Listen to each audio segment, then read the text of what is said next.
women already have a difficult enough time making significant headway in the corporate world. We can say that we've come a long way, certainly, but as you know, every year we hear how Latinas, it takes them almost a full year later to earn the same dollar. It takes Blacks over half a year. So we have a lot of financial disparity that we're still fighting against. Does talking about your money make you cringe? Are you tired of fighting about finances? Do you want to stop sabotaging your financial happiness? Then you are in the right place.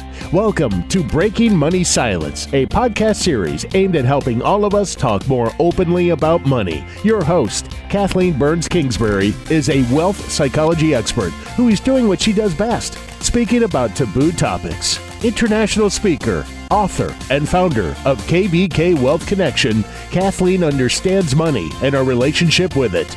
Over the past decade, she has empowered thousands of people to break money silence at home and at work. Now, here is Kathleen. Today I am here with Kassandra Dasent. She is a project management consultant, financial wellness engineer, and speaker. She works with clients, corporate employees, and audiences to provide practical solutions to help them take ownership of their career, achieve financial stability, wellness, and wealth, and become more emotionally intelligent leaders. We both share a passion for being financially literate and speaking up about money, so I wanted to bring her on to the Breaking Money Silence podcast as part of the Women, Money, and Power series. So welcome, Kassandra, to the call. Thank you so much for having me, Kathleen. Yeah, I'm really excited to get to know you a little bit and talk about your myths. So let's just jump right in. And why don't you tell the audience what money myth you brought to the show today? So the myth I am talking about with you today is, why do I think I don't deserve more money? In relation to that myth, I've come across it so many times, especially as it relates to female under-earners, because they have often communicated to me that they don't have the confidence, or perhaps are missing some advanced degrees beyond high school, or they lack experience in a desired role or field. And as a result, they feel that they're just not going to be successful in landing their coveted position, or they're not confident in negotiating a salary or a raise. And at the core of it, some of them really believe that they don't deserve to earn more. And it's something that I really wanted to touch upon, especially being a woman and a person of color. How do you define under-earning so people who are listening in can understand what you're talking about? The way I perceive under-earning is in two prongs. One, that you are not being paid commensurately for your experience, for your knowledge, for your education, but more importantly, that you may not either be aware that you deserve to earn more, that you are, based on your qualifications and or experience, and that you may be chronic because you might be seeking out jobs that are beneath your capacity and capabilities. And as a result, you are being poorly paid. Well, I have to just disclose that I am recovered under-earner. I worked in a profession for many years that I loved, but I left because I felt like, you know what, I'm never going to earn my worth in this particular profession. And then soon after started KBK Wealth Connections, and most of my listeners know the rest of the story. So I'm really excited you're bringing that topic, even though it's a hard topic, to light with this particular myth. You also mentioned, the second point I wanted to make is that you mentioned, specifically to women and specifically to women of color. Can you say a little bit more about how this idea of not feeling like you deserve more money or to make a decent living may tie into those two things? Having grown up in an immigrant community, I'm an immigrant myself, actually double immigrant, and I was raised by a single mother, low-income household. So my early formative years were really in an environment where her earnings were very low. And she worked as a nanny and as a chambermaid for as long as I could remember. So we always struggled with having enough money to make sure all our bills were, paid. And at a very young age, I was quite aware of how much she made, how much the bills were, and sometimes, that there was money missing. So my experience with seeing my mom under earning motivated me in part to say, I didn't want to experience the same. Like, what could I do to change that dynamic for me as a next generation? So that definitely impacted me on a very personal level. Yeah. And so what did you do to make a difference in your income? So at the beginning, I recovering under earner. I started out my career in a call center. I was studying at university in psychology, no less. And I loved money, but I didn't understand money enough to wield it properly. So I was lured by the idea that, well, I don't need school. I can just go to a full-time job and earn. And at the age of 22, I started to out-earn my own mother. I was making 32,000 plus bonuses at the time, and my mother was making less than that. So, okay, I achieved a goal. I was earning more than my mom. I'm on my way. However, long story short, I got into a lot of consumer debt, racked up $55,000 worth of it. And by my early 30s, I realized that I was in a serious predicament. So part of my plan was to figure out, what can I do besides cutting my expenses? And I was very fortunate to come across a book called The Secrets of Six-Figure Women by Barbara Stanny. Oh, I love that book. Yes, it should be a classic. Like, it should be required reading for women in high school, if not college. That's my honest opinion on that one. It was so profound for me, and it really impacted me positively. It first introduced me to the concept of under earning, because I never recognized that I was an under earner. I thought I was doing fairly well, because by that time I became a credit analyst, a corporate credit analyst, and I was making about 50,000 at the time. But I wanted to pay off my debt very badly, and realized that, okay, I was not going to earn that much more being a credit analyst if I continued on the path I was. So what I did in large part was to figure out how to employ tools and strategies to help me seek out new opportunities at work. That would in turn allow me to, negotiate successfully for raises, which I did. I started earning double-digit raises after 2010. And then what really catapulted me into six-figure status was that I took the risk, despite my fear, and applied for a new technology position in my company that no one really wanted. And I was able to convince my manager to send me to a boot camp in the US. I was working in Canada at the time. And that decision was pivotal. And it served as the springboard for a very professionally and financially rewarding career. So I'm curious about a couple of things. One is, when you first started out earning your mom, what was that like? I mean, it sounds like it was good because you felt like, I've achieved my goal. But were there any mixed feelings about that, out earning a parent? Yeah, that's a really astute question. It caused a bit of friction between my mom and I, because in my 20s, I was still immature in the sense that I felt that because I earned more, I started to respect her less. And of course, she took offense, because what she was able to do was what she was able to do given the scope of her situation. And it took a little bit of, reckoning internally with me to understand that I had to separate, self-worth from your net worth, so to speak. And I had made a very, very big mistake in combining those two. And that's what in part led me to debt. So I really had to have a really deep conversation with my mom so that she could tell me how she was feeling about my attitude towards her.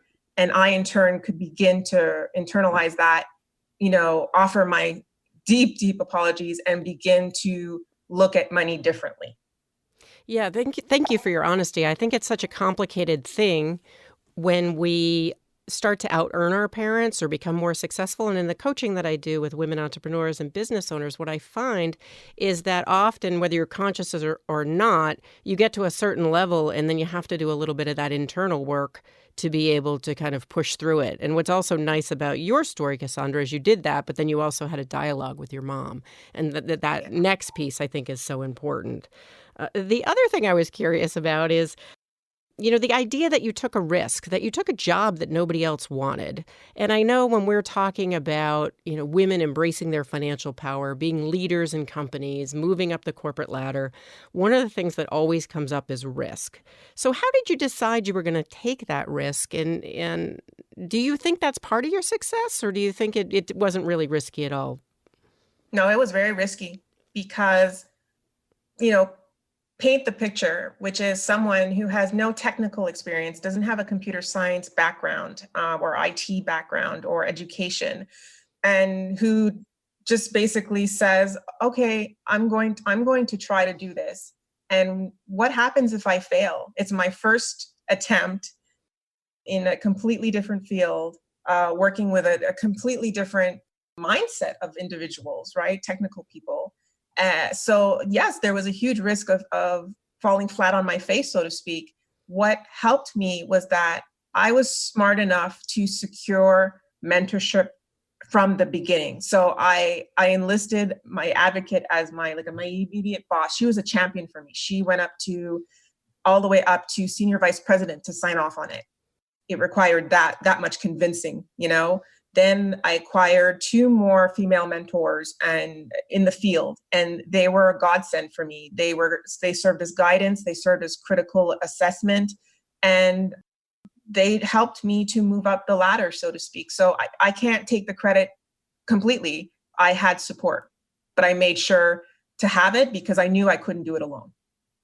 Well, and I think, in addition to taking, it sounds like a big risk, you also knew enough to get support. And I think that's one of the things that I want to talk about in this series is the idea that when you are somebody that's either, financially powerful, or when you think about just the concept of women, money, and power versus men, money and power, often it gets confusing for women because we're not brought up to be competitive. And if we are competitive, I'm competitive by nature. If we are competitive, somehow we're supposed to downplay that, or we're supposed to not, fight that urge to be too collaborative. And it sounds like that collaboration and that elevating each other really paid off in your career.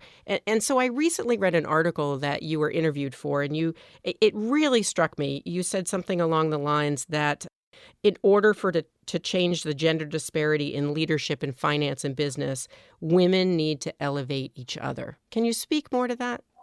Absolutely. It's something that has become central to my day-to-day operations in terms of how I choose to do business, the companies I aspire to do business with.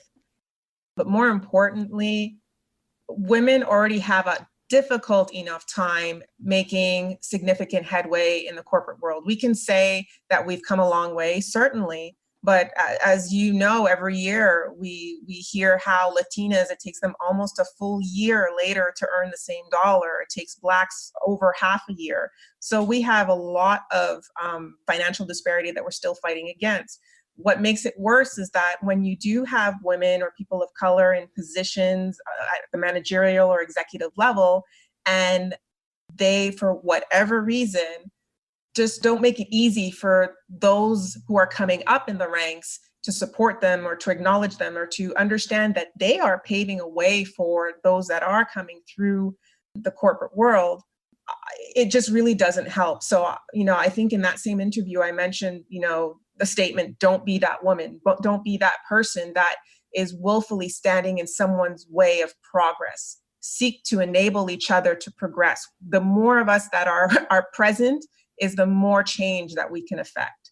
Do you have any thoughts about how we can get over that and start to support each other because we can bring each other up? I would encourage every one of us as women to understand that there's more than enough to go around. This comes back to the concept of prosperity and wealth, and that there is more than enough success for each of us to hold, that we don't have to guard it as if, we've only got the smallest piece of the pie and we can't share that. Already, if we can work individually on developing a mindset of wealth and propensity to share that wealth, and wealth is not necessarily dollars itself, it's really about information. For example, one qualitative way of doing this is to have open and frank discussions about our earnings. How much do I earn? How long did it take me to earn that money? What did I need to do in order to negotiate a raise or bonus? Because when you've got colleagues, female colleagues, who are essentially putting in the same amount of effort, they have, similar experience, similar education, and they're making significantly less than you, that should hurt you. For me, it does. I don't want to see that occur. And if I can share my knowledge and intel to help that other person be able to stand up for themselves, then I think I've done my part. So I hear two concepts. One is about embracing and abundance, prosperity, saying there's enough to go around, and not only just saying it. I think you have to believe it. Otherwise, it comes out in your actions if you don't fully believe it. And I think the second thing you're talking about is even when you mention the pay gap for women of color, I get angry. I just think that is just so unfair. So maybe channeling that anger into being more transparent, which is the second concept of how do we start to share this intel? I can't speak for what, white men and the old boys network are doing, but my sense is they have a sense of, or they talk about what salaries are. And I feel like a lot of the women that I'm hanging out with now are being more transparent. I'm a speaker and a writer and a consultant, and often we'll talk about, what people are getting paid and how to negotiate a deal. But I don't know what that's like in the corporate world. Are you free to do that in the corporate world, or is that more complicated? It's absolutely more complicated. What I'm suggesting is not easy, but it's necessary. And what I'm suggesting also needs to be espoused by the top leadership. So you've got certain companies who have an open policy where they literally publish everyone's salaries. So it's apparent what people are making. Those are the few and far between. The majority are very tight-lipped. They don't encourage employees having discussions about merit increases, bonuses, and that is not conducive to helping us right the wage gap and the racial financial wealth gap. So, but coming back to my point, there's action that needs to occur simultaneously on the several fronts. So what we are responsible for is that I can still take a colleague out to lunch and have a private conversation, and I have the right to share my salary unless I've signed an NDA that specifically says a clause that you cannot share what you make and et cetera. There's nothing stopping me from, giving that information out. It comes back to, I think, your character. And I think you alluded to it in terms of how strong are you? How willing are you to do for others? Are you angry about the situation? Does that upset you? Do you care about? And this is where being empathetic and emotional intelligence comes into play in terms of leadership. And that's something that I really focus on in terms of training and in terms of speaking engagement, is to learn what it means to be emotionally intelligent so that you can equip others to become said way as well, so that it profits them in their careers and their personal lives and also financially speaking. And so everybody who's participating in the Women, Money, and Power series, I'm asking them to leave the audience with one tip around how to embrace financial power. What would your tip be? Be willing to self-assess. Be willing to go within. I talk about the mechanics of money, which is doing, things such as, spending less, earning more. That is what I call the mechanics of money. But the mentality of money and the mindset of money is something that's the inner work that you really need to stop and consider. Well, who are you? Why are you doing this? What does it matter? Is this something that's going to profoundly affect you as a person? So I encourage people to take a moment to really just sit back and look at themselves through their own lens with no filters, no one influencing them, no one telling them what they should be doing with their money. And from there, you can begin to lay the foundation and the building blocks of what your financial life looks like for you.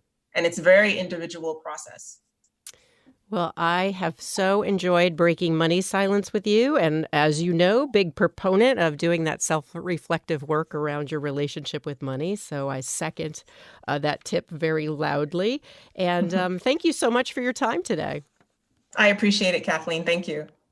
So this is Breaking Money Silence. We're doing a series on women, money, and power. And if you are interested in giving us some feedback, asking a question, we're going to be taking those in future episodes. So feel free to email me at kbk@breakingmoneysilence.com. Also, make sure you subscribe to the podcast and share it with your friends. You can subscribe on your favorite app, or you can go to my website at breakingmoneysilence.com.